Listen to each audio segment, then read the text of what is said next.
La France croule sous 3 300 milliards d'euros de dette, soit 114% de son PIB.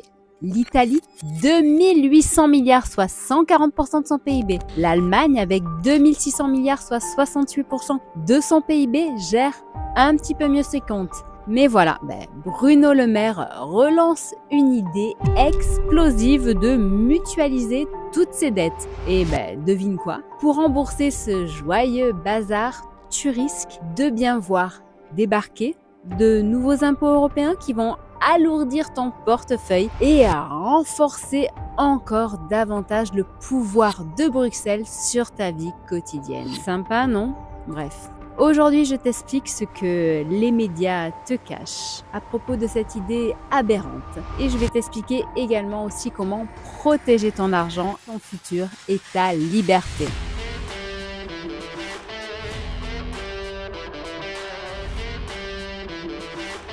Bonjour, je suis Steph, fondatrice de Comparatorrond.com, qui est un site 100% indépendant. Avec mon équipe, on t'aide à améliorer ton pouvoir d'achat et donc à avoir une vie un petit peu plus sympa. Si tu aimes ce type de sujet, abonne-toi vite et active la cloche pour ne rien rater. Imagine que tu vives en colocation, avec ton petit budget où tu maîtrises bien tes dépenses, tu vois. Mais là, ton pote, ton coloc Nono, le flambeur, te dit « Allez, écoute, à partir de demain, on met toutes nos dettes en commun, ok ?» Donc, à résultat, tu vas payer pour lui. Bienvenue dans la merveilleuse idée relancée par Bruno Le Maire avec la mutualisation des dettes européennes. Pour comprendre ce délire, faisons un petit retour rapide dans le passé. Allez, donc cette proposition remonte aux années 1830, inspirée des États-Unis qui l'ont concrétisée en 1790. Puis, en 2010, pendant la crise des dettes souveraines, où la Grèce était en faillite,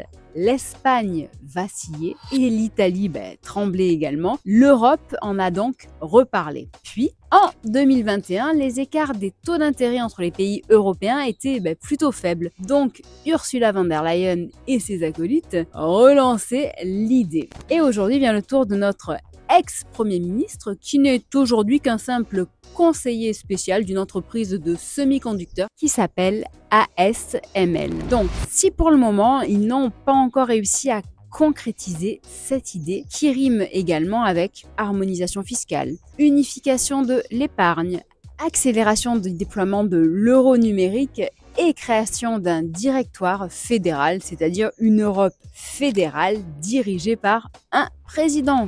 Donc, ils ont pourtant réussi à lancer quelques outils, comme le programme SURE, lancé pendant le Covid pour soutenir l'emploi. Sympa sur le papier, mais c'est quand même de la dette partagée. Il y a aussi le TPI, instrument de protection des transmissions pour calmer les marchés quand un pays panique. Voilà, donc c'est un peu comme si la BCE jouait au pompier pyromane, mais avec ton argent, bien sûr. Et puis, il y a SAFE pour combler les lacunes militaires de l'Union européenne. Et là, je te laisse imaginer. Allez, donc, plutôt que de gérer sérieusement chacun de nos comptes, c'est tellement plus facile de faire payer les autres, non? Comme disait Bruno, un peu de solidarité quand même. Ou c'est aussi une autre manière de maquiller sa propre mauvaise gestion et générosité politique. La carte magique de Nono, c'est l'euro numérique. En effet, il dit qu'il faut accélérer son déploiement. Et là, attention aux yeux, certains médias mainstream comme Capital, disent que l'euro numérique est un, écoute bien, outil d'indépendance financière. Non mais, sérieusement. C'est plutôt une laisse numérique pour contrôler chacun de nos centimes, chacune de nos dépenses. Tu veux connaître le vrai danger de cette mutualisation et son effet direct sur toi et ton épargne? Les voici. C'est une perte pure et simple de notre souveraineté nationale. Mutualiser les dettes, puis l'épargne, puis la fiscalité et tout. Au final, il y a tout qui va y passer. C'est donc accepter qu'un fonctionnaire européen basé à Bruxelles décide à ta place combien tu dois économiser, dépenser ou même combien tu peux retirer chaque semaine au distributeur. Donc, cela rime également avec hausse des impôts. Tu paieras aussi pour les erreurs des autres pays. C'est aussi une inflation accrue potentielle. Plus la dette grimpe, plus la BCE va imprimer ce fameux argent magique et donc ton épargne et ton pouvoir d'achat s'amenuisent. C'est aussi un contrôle renforcé avec l'euro numérique où chacune de tes transactions est surveillée. Et enfin, un risque systémique. Une dette mutualisée, c'est une crise potentielle mutualisée. Si un pays fait défaut, c'est toute ton épargne qui risque de partir en fumée. Donc, oublie la tranquillité, c'est un abonnement illimité aux crises financières. Donc, ce qui est fascinant, c'est de voir comment certains médias relaient ce projet sans jamais le remettre en question. Que ce soit Le Monde, BFM, Le Figaro, La Tribune, tous. Franchement, à ce stade, c'est soit naïf, soit malhonnête. Alors, comment tu peux t'en sortir dans tout ce bazar?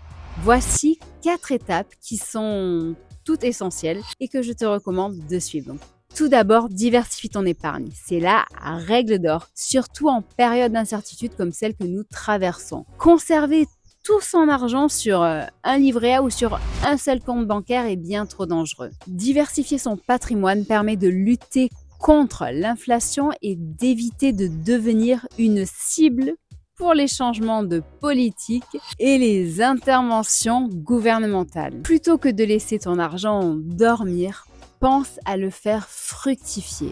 Les actions à dividendes sont un choix juteux pour maximiser la croissance du capital. Et si tu débutes d'ailleurs en bourse et que tu souhaites réduire ton exposition à la volatilité, sache que les ETF peuvent être une excellente alternative. En effet, ces fonds permettent d'investir simultanément dans des dizaines voire des milliers d'entreprises, offrant ainsi une diversification instantanée. Par exemple, tu as l'ETF Vanguard FTSE All World UCITS qui donne accès à plus de 3000 entreprises dans le monde, permettant ainsi de profiter de la croissance des marchés matures mais aussi des marchés émergents. Cet ETF élargit non seulement ton exposition mais te permet aussi de bénéficier des économies en forte croissance tout en profitant de marchés établis. Pour ma part, j'investis déjà personnellement dans ces instruments via Freedom 24. C'est un courtier international qui est réglementé et qui offre un accès immédiat à des milliers d'actions, d'ETF et aussi d'obligations. Sa plateforme intègre divers outils pour suivre les performances passées et analyser les tendances du marché, ce qui va ainsi t'aider à prendre des décisions éclairées pour tes investissements. De plus, Freedom 24 est enregistré auprès de Regafi, qui est un organe de l'ACPR et de la Banque de France.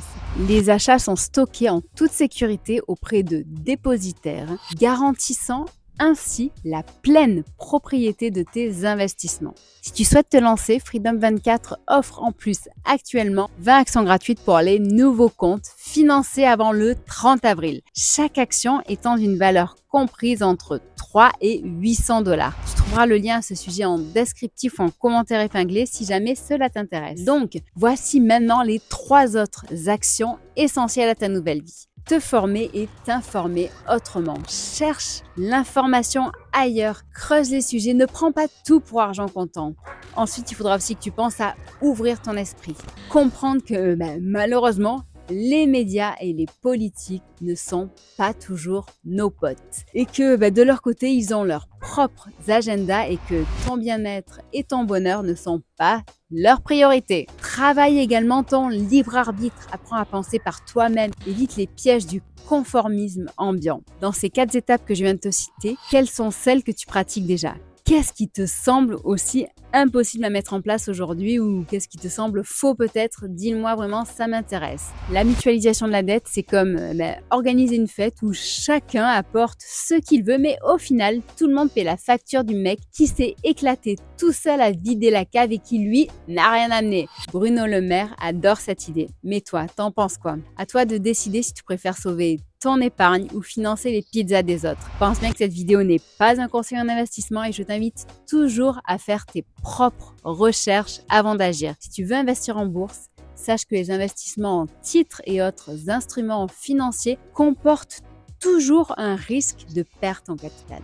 En attendant, je t'invite à consulter le lien qui est en descriptif ou en commentaire épinglé pour profiter des actions gratuites qui sont offertes par Freedom24. Si la vidéo t'a plu, eh bien, tu peux penser à me mettre un petit pouce. Tu peux penser également à t'abonner et à activer la cloche pour ne rien manquer par la suite si tu veux un décryptage des actualités autrement. On se revoit très bientôt, que ce soit sur le site comparatoron.com, Facebook, Twitter, Instagram, TikTok, LinkedIn et même Discord où tu pourras télécharger tes e-books gratuits pour apprendre à mieux gérer ton budget et ton épargne. À très bientôt, merci.